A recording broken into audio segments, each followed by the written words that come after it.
Почитувани доктори специјалисти, специјализанти, доктори општа пракса, здравствени работници и останати медицински работници. Најпрво би сакала да ви се заблагодарам на вашето присуство и интересот за вториот есенски стручен состанок организиран од Поликлиника Невромедика.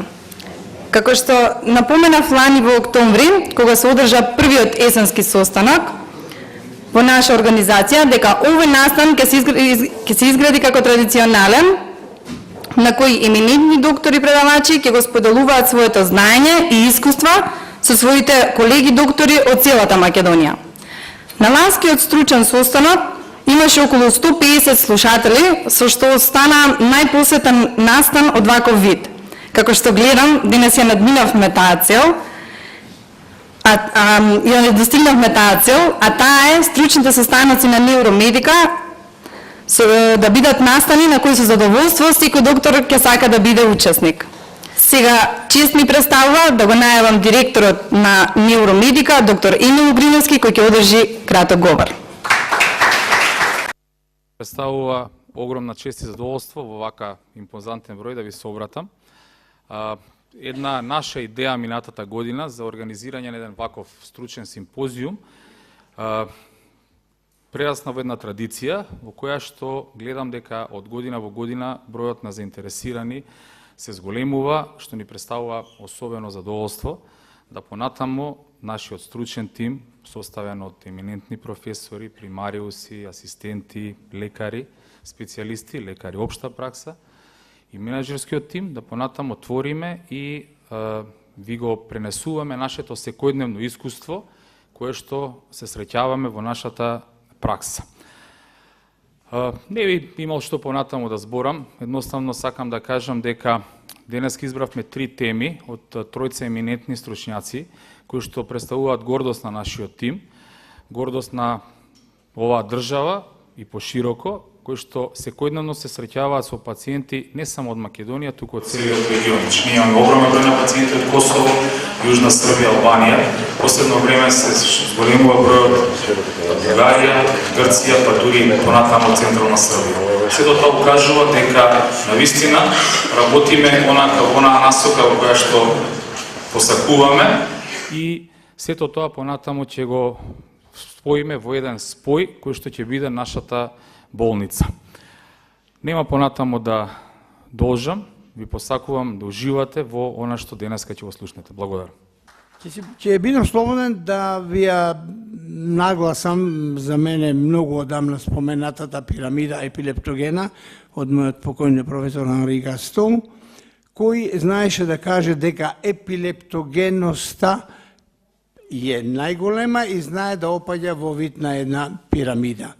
Што значи тоа? Зависи, вели, од патоанатомскиот субстрат, дали е тој макрофактор, кој макрофактор, дали е микрофактор, дали е тој еволутивен, дали е тој стациониран.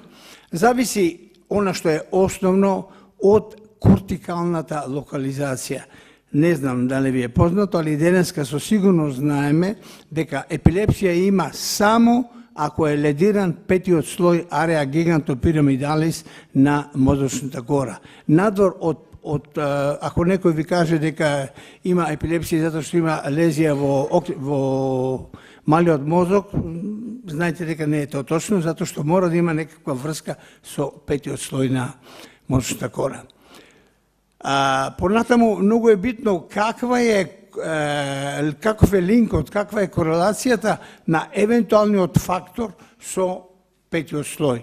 Дали е тоа една директна пенетрација во кортексот или имаме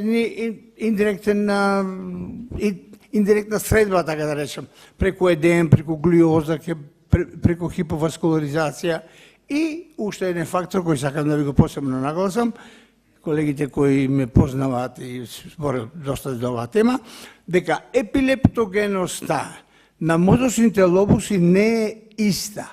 Имено, најепилептоген е темпоралниот лобус, после околу 80%, над 80%, па доаѓа роландичната регија, 80 нешто %, и фронталниот лобус има епилептогеност само околу 30 до 37%.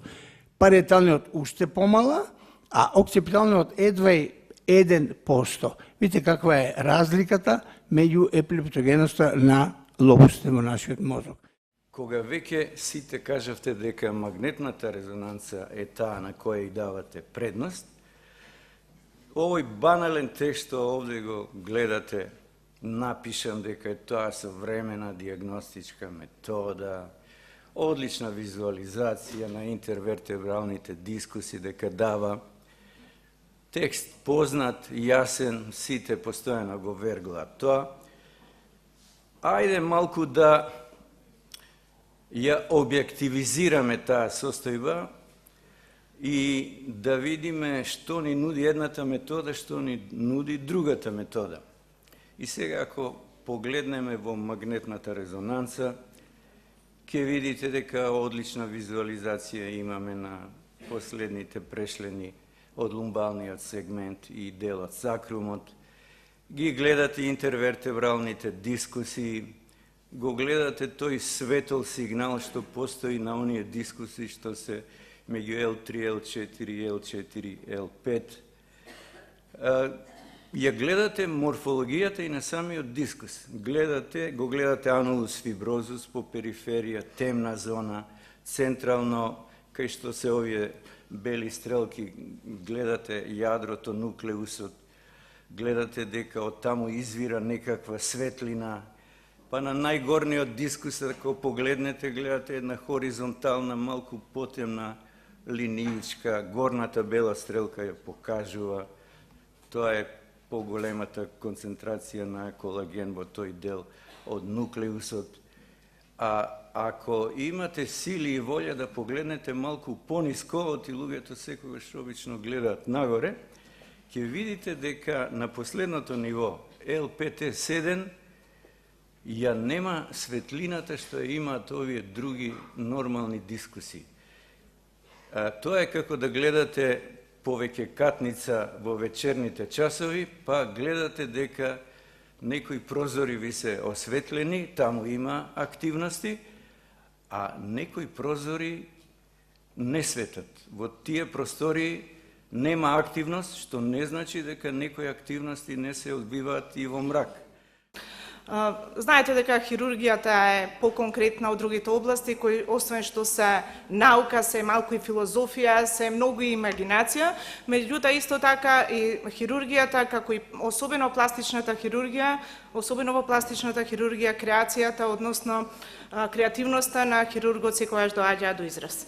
Тема на денешното излагање е нашето искуство во примена на Питангиевата метода за решавање, односно корекција на аурикуларната проминенција. Во воведот сакам да нагласам дека ова е најчесто вроден деформитет кој што се среќава некаде околу 5% од популацијата и воедно представува и најчест вроден деформитет воопшто од сите деформитети кои што се среќаваат во популацијата. Се наследува автозомно доминантно. При аурикуларната проминенција, девијацијата од нормалниот изглед на надворешното уво на ушната школка се должи пред се на слабо развиениот или отсетен антихеликс, понатаму во обликот на конхата, во големината на аурикулоцефаличниот агол и положбата или големината на лобулусот. Конхата може да биде превртена, ротирана со еден зголемен аурикулоцефаличен агол кој е повеќе од 40 степени. Хеликалната ивица протрудира повеќе од 3 сантима и додатно лобулусот може да биде во протрузија или да биде со поголеми димензии.